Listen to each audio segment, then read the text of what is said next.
तो झाला अपयशी. असे का म्हटलं असेल? 80 वर्षाची आपण झालो ना की अपयश आपल्या वाट्याला येतं. म्हणूनच 80 वर्षाची झाल्यानंतर कोणाचे लग्न जोडायला वगैरे जाऊ नये असे कोण म्हणतात? तर रामदास स्वामी. त्यासाठी आपल्याला ते काय करतात? तर सावध करतात. सावध सावधान वाचे वदा नारायण. मग तुम्ही मला सांगा, हा नरदेह आपल्याला असाच मिळालेला आहे का? तर कदापि नाही.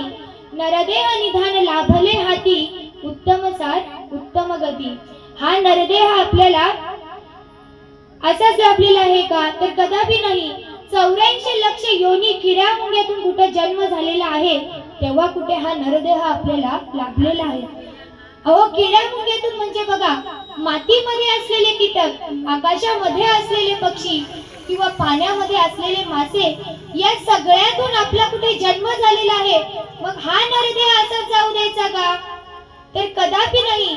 मग या नरदेहामध्ये आल्यानंतर एकनाथ महाराज सांगतात, ज्ञानेश्वर महाराज सांगतात, हरिमुखे म्हणा पुण्याची गणना कोण करी.